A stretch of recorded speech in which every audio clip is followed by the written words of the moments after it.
Doctor Sanjay Nishad ji.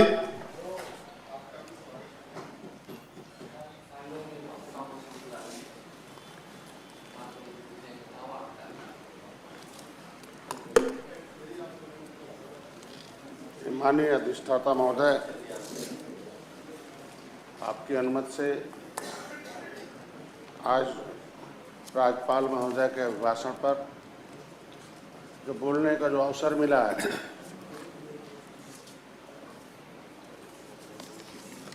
हमारी सरकार की उपलब्धियां जो 5 सालों से रही हैं, मैं 2019 से भारतीय जनता पार्टी के साथ सहयोगी दल के रूप में आया हूं। उनकी उपलब्धियों को देखते हुए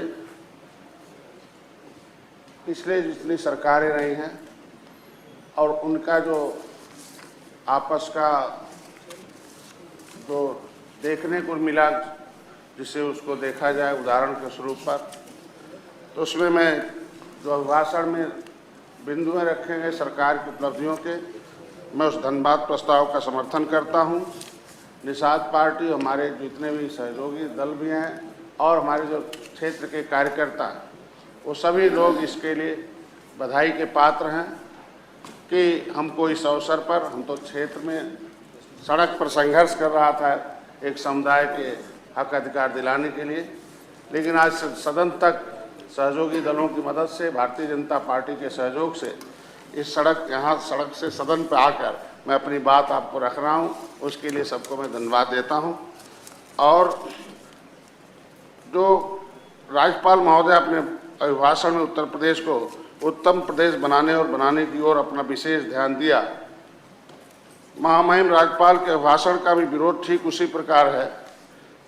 देखने में हमारे आंखों से था कि इसे द्वापर युग में और त्रेता युग में देखने को मिलता था कि किसी भी ऋषि मुनियों और देवताओं के अच्छे कार्य में विघ्न डालने का काम करते हुए कुछ विशेष प्रवृत्ति के लोग करते थे, वैसे ही सदन के काम में बिना बात के विरुद्ध पूरे के पूरे 1.5 घंटे हुआ। ऐसा नहीं होना चाहिए। इस परंपरा और परिपाटी में बदलाव आना चाहिए। मैं सदन से चाहता हूं कि एक स्वस्थ परंपरा हो, मर्यादित हो, क्योंकि जनता के लिए, हितों के लिए समय है, कानून है, ये सदन है, बहुत इसमें पैसा देश का खर्च होता है गरीबों पर, और विरोध करने का तरीका लिखित हो और लिख पर जो विरोध भी हो आए उस पर भी कार्रवाई हो, क्योंकि ये विरोधी भी कुछ अच्छी बातें बोल देते हैं जिसमें उसमें जोड़ना अवसर होता है। तो मैं आप माननीय अधिष्ठाता महोदय के माध्यम से अपनी बात पर कुछ मैं ज़्यादा नहीं कहूँगा, बधाई दूंगा माननीय मोदी जी को, माननीय योगी जी को, कि मैं आज इस भारतीय संस्कृति जो कभी मुगलों और अंग्रेज़ों के द्वारा नष्ट की गई थी, हम लोगों को इतिहास में पढ़ाया जाता था कि कैसे इस देश पर आक्रमण हुआ था और कैसे इसको विघ्न में डाला गया, कैसे इस संस्कृति का नष्ट हो। मैं विशेष रूप से इस भारतीय जनता पार्टी की सरकार को बधाई दूंगा कि इस भारतीय संस्कृति का जो स्वरूप, जो गौरवशाली इतिहास था, उसको जो मुगलों और अंग्रेज़ों ने नष्ट किया था, उसको फिर से पुनर्जागृत कर जन जन तक उसे सुंदर करके फिर से उस पुराने जो महाभारत का नाम था, उस भारत के निर्माण के लिए जो भारतीय जनता पार्टी काम कर रही है, उसे मैं बधाई देता हूं। और उसको भाषण में जोड़ा था, उसे मैं धन्यवाद देता हूं। मैं ज़्यादा नहीं, मैं थोड़ा इतिहास में ले जाना चाहूँगा, क्योंकि इतिहास जो है, कहा गया history is the mother of politics, movement is the father of politics. इतिहास जो है वो राजनीति की माँ होती है और आंदोलन उसका बाप होता है, और राजनीति ही आंदोलन का जो जरिया है। जो आंदोलन होते हैं क्षेत्र में, उसको आके यहाँ चर्चा और परिचर्चा होती है। तो उस पर मैं आपका ध्यान आकृष्ट करूँगा कि मुगलों के कितने अत्याचार थे। मैं अभी सदन में बैठा था, वहाँ विधानसभा में एक आ गया कि यहाँ की सोच, यहाँ के रहने वाले लोग पाकिस्तानी की सोच रखते हैं, ऐसे लोगों को विशेष कार्रवाई होनी चाहिए। उस पर हंगामा खड़ा कर दिया, मतलब जैसे लगता है कि वही कि मन में जो चल रहा था वही बोल दिया। तो ऐसे में मुगलों ने क्या दर्द दिया था उस जमाने में कि अपने बच्चियों की इज्जत बचाने के लिए नेल पॉलिश का, जो आज नेल पॉलिश मार्केट में निकलता है, तो लोग सुअर पालते थे कि उसके सुअर को खून को लगा देते थे तो मुगल जो होते थे उन महिलाओं के प्रति घृणा पैदा करते थे। अपनी इज्जत बचाने के लिए देश की महिलाओं ने क्या क्या किया है, इस देश की जनता ने, कि अंगुली पर जब वो देखते थे क्या है तो कहें सुअर का खून है, इसलिए उसको छोड़कर मुगल भाग जाते हैं।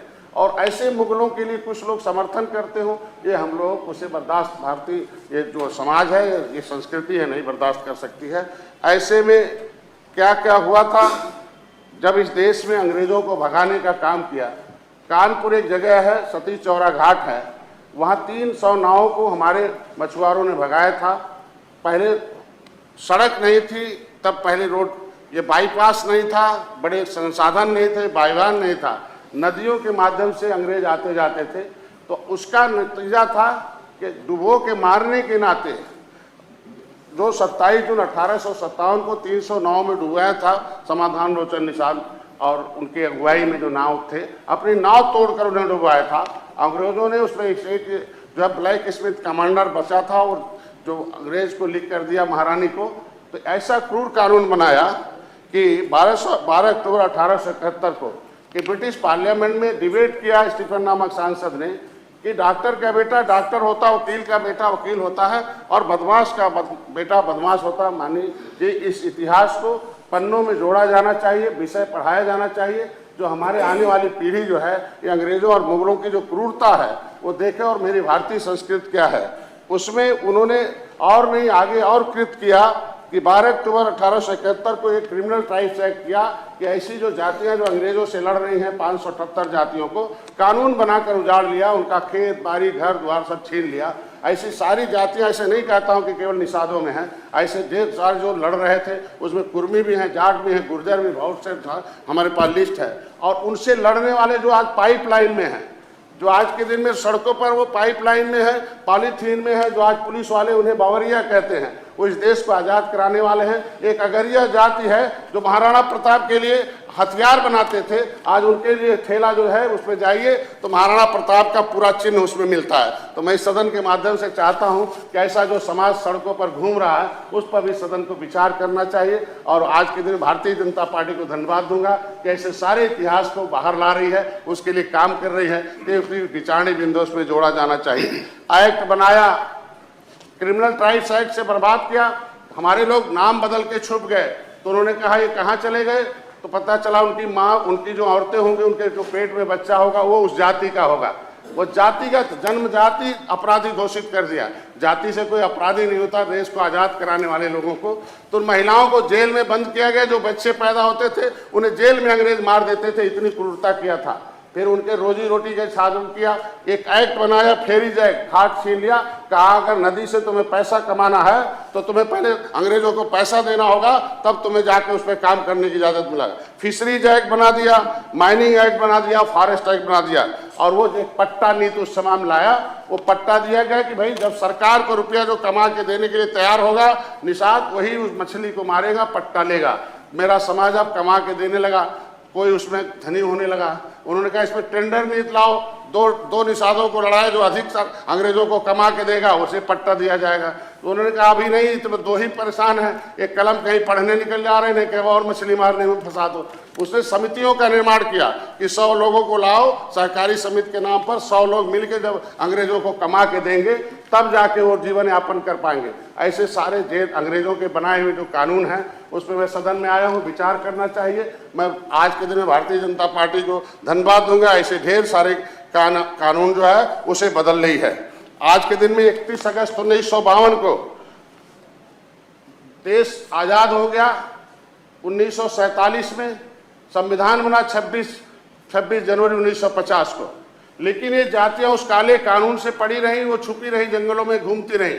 31 अगस्त 1952 को पार्लियामेंट में डिबेट में चंद्रिका राम जब कलकत्ता से जीत के आए, उन्होंने जब आवाज उठाई, बाहर प्रदर्शन हुआ, उस काला कानून को तब रात में बदला गया। 31 अगस्त 1952 को वो काला कानून हटाकर इस देश में कानून बना कि उसको डीनोटिफाइड किया जाए। अंग्रेजों का जो नोटिफिकेशन था उसका नाम हो गया डीनोटिफाइड ट्राइब्स, उसे विमुक्ति जनजाति के रूप में नाम दिया गया कि ऐसी जातियों की दशा SC ST से भी खराब है। मैं सभी सदस्यों से चाहूंगा कि जो ऐसी जातियां जिन्होंने देश को आज़ाद कराया हो, अंग्रेजों मुगलों से लड़ा हो, उसके लिए भी लड़ाई लड़कर उसके लिए उनके बच्चों के उनके जीवन में सुधार होने की चर्चा होनी चाहिए। खाली एक को जो कानून बन गया हो, कानून का सहारा मिल गया हो किसी को, उसी को आगे बढ़ाना वो भी ठीक है, लेकिन ये भी जरूरी है। तो इसके लिए भी काम होना चाहिए।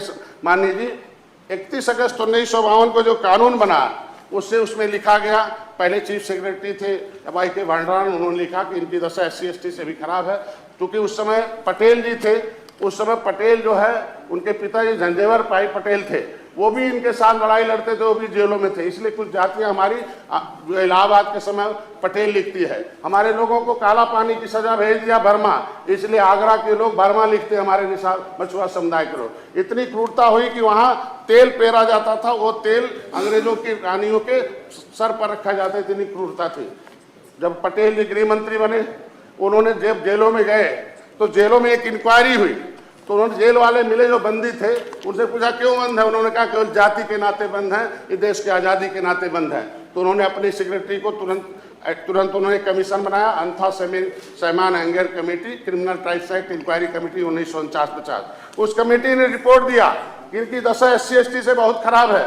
माननीय, मैं चाहूँगा ध्यान इस पर विचार किया जाए कि ऐसे जो कानून से प्रभावित जातियाँ हैं, आज के दिन में इसकी लड़ाई मैं सड़क पर लड़ता था, मैं सदन में आ गया। मैं बधाई देता हूं, धन्यवाद देता हूं भारतीय जनता पार्टी ने कि जिस तरीके से त्रेता में कभी भगवान राम ने निषाद राज को गले लगाया था, उस समय भी एक रावण राज चल रहा था। उस रावण राज खत्म करने के लिए निषाद राज ने अपनी सेना राम को दिया था, रावण राज खत्म हुआ था। उसी तरीके से ये आज के दिन में राम की जो संस्कृति है उसको स्थापित करने के लिए भारतीय जनता पार्टी ने, मोदी जी, योगी जी ने ये निषाद राज के वंशज डॉक्टर संजय को गले लगाकर इस रावण राज को खत्म करने का, क्योंकि रावण राज इसलिए कह रहा हूं कि इस देश को आजाद कराने वाली जातियों के लिए, एक मिनट पूरा बोल लेने दीजिए, इस देश को आजाद कराने वाली जातियों को घुमंतु और घुमंतु तमाम डिनोटिफाइड ट्राइब का किया गया।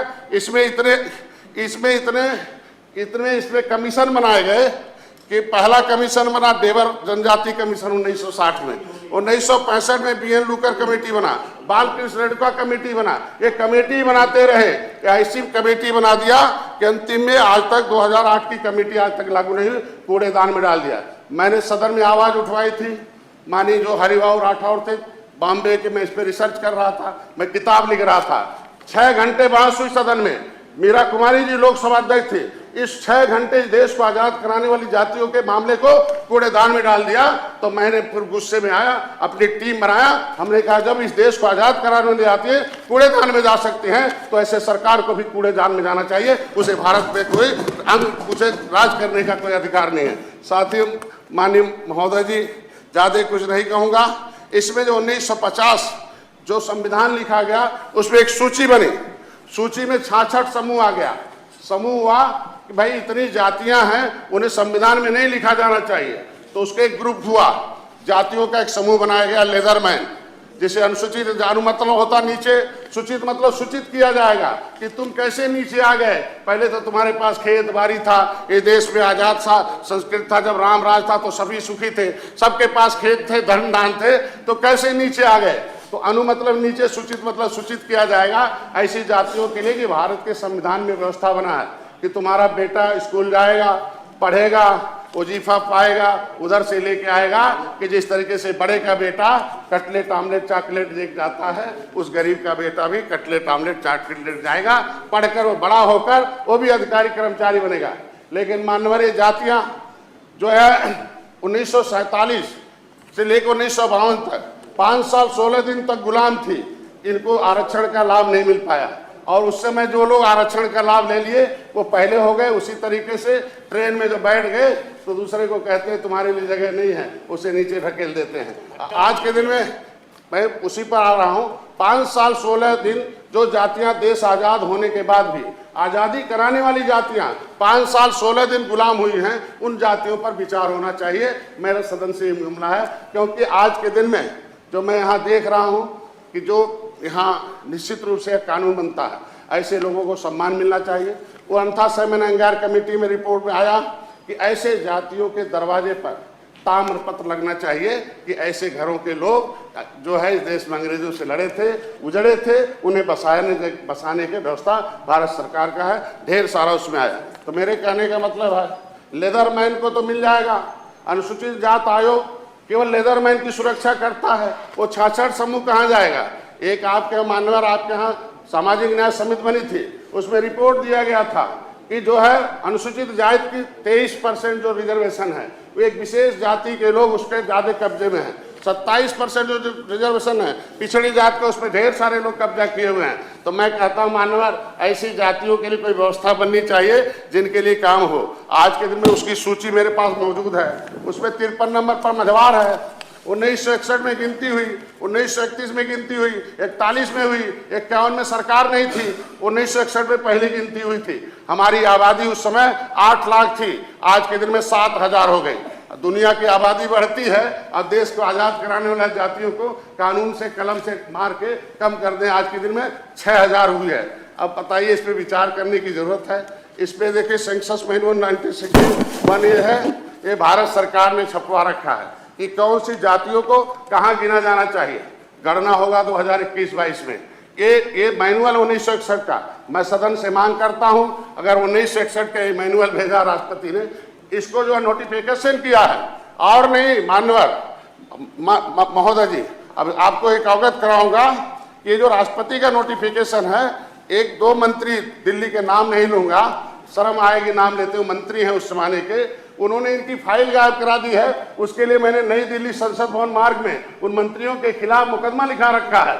ऐसा इतना अन्याय करने वाले लोग कैसे होंगे? इसमें लिखा हुआ है लेदरमैन की 26 जातियां हैं, उत्तराहा, दक्षिणा, मोची जितनी भी हैं। इसमें लिखा है वाशरमैन की जातियां हैं, रजक बरेठा उनको वाशरमैन का मिलेगा। इसमें 53 नंबर पर लिखा कि केवट मल्ला ये वो है फिशरमैन है, ये मझवार के नाम से आएगा। इसमें मझवार, गौड़, तुरैया, खरवार, बेलदार, खड़ूट, कोली 7 नाम लिखे हुए मान्यवर। इनका 1981 तक मिलता था, लेकिन इनकी उपजातियों को ये जितने लोग थे वोट के चक्कर में, ये मेरा वोट बैंक रहेगा, उनकी उपजातियों को कह दिया कि तुम्हें पिछड़ी में है, हम डालेंगे, पिछड़ी में डलवा दिया गलती से। तो जब राष्ट्रपति ने एक बार अनुसूचित जाति की सूची में सूचीबद्ध कर दिया हो और लिख दिया हो केवट मल्ला मझवार हैं, ये अनुसूचित जाति के हकदार हैं, तो बिना पार्लियामेंट में डिबेट के उनका नाम पिछड़ी में क्यों आ गया?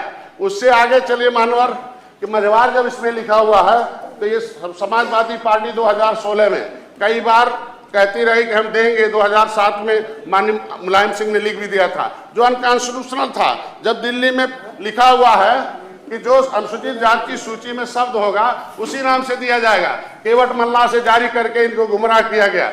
जाते जाते 21/12/2016 को समाजवादी पार्टी ने एक शासनादेश जारी किया, उसमें आया कि मझवार के लोगों को सर्टिफिकेट दिया जाएगा।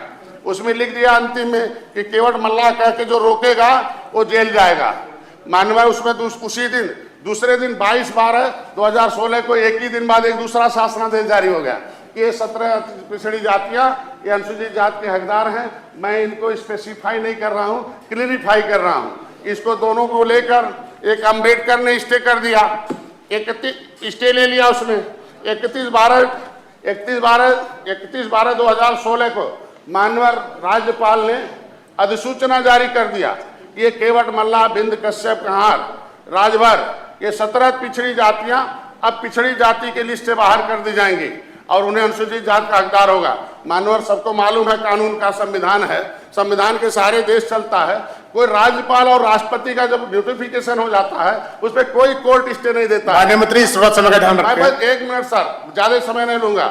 इनकी सुरक्षा न्याय मांगना हमारा काम है, इनको सुरक्षा देना आपका काम है।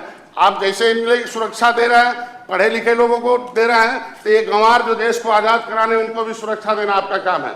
आज के दिन में ये 17 जातियां रोड पर घूम रही हैं, कानून के मुताबिक पिछड़ी में नहीं है, स्टे मिल गया। अगर मझवार पर स्टे मिला हुआ है तो एक अनकॉन्स्टिट्यूशनल है। मैं एक बात यही कहूंगा, धन्यवाद दूंगा माननीय योगी आदित्यनाथ को कि मेरी आवाज को दिल्ली में उठाया। मैं धन्यवाद दूंगा योगी आदित्यनाथ को कि उन्होंने 18/12/2021 को हमारी बात को माना, स्वीकार किया और जो अधिकारी इसमें दोषी था उसे रात में हटाया और दिल्ली लेटर मेरा भेजवाया। Registrar general of census of India से पूछा कि डॉक्टर संजय जो कह रहे हैं वो सही है कि नहीं है। मैं बधाई देता हूं माननीय योगी आदित्यनाथ को, भारतीय जनता पार्टी को, कि सही दिशा में पहल किया, कि सही बात किया जाए कि सच्चाई क्या है, गुमराह क्यों किया जा रहा है। और आरजीआई को मैं धन्यवाद दूंगा भारतीय जनता पार्टी को कि आरजीआई ने इस लेटर को एक्सेप्ट कर लिया और 20 दिसंबर 2021 को रजिस्ट्रार जो है यहाँ के सचिव ने भेजा वहाँ दिल्ली के registrar general of census of India को कि डॉक्टर संजय कहते हैं कि 1961 में केवट मल्लाह की गिनती हुई थी, राष्ट्रपति कह रखे हैं कि केवट मल्लाह को मझवार में गिनना है, क्या सही है कि नहीं है। मैं बधाई दूंगा केंद्र सरकार के मोदी जी को, अमित शाह जी को कि उन्होंने registrar general of census of India को लेटर लिखा सामाजिक न्याय मंत्रालय को कि राष्ट्रीय अध्यक्ष डॉक्टर संजय ने जो प्रतिवेदन दिया है कि केवट मल्लाह मझवार हैं, ये अनुसूचित जात के हकदार हैं, लेकिन नोडल विभाग सामाजिक न्याय मंत्रालय है, सामाजिक न्याय मंत्रालय उत्तर प्रदेश सरकार को दे। मैं ये कहना चाहता हूं कि आज के दिन में परसों देखा समाजवादी पार्टी तख्ती लेकर वहां दे रही थी कि 17 जातियों को अनुसूचित जात का दर्जा दे। क्यों गुमराह किया जाता है? जब इनके सहयोग से कांग्रेस की सरकार चल रही थी तो माननीय विशंबर जी आवाज उठा रहे थे वहां और इनके सारे सांसद बाहर भाग आ गए।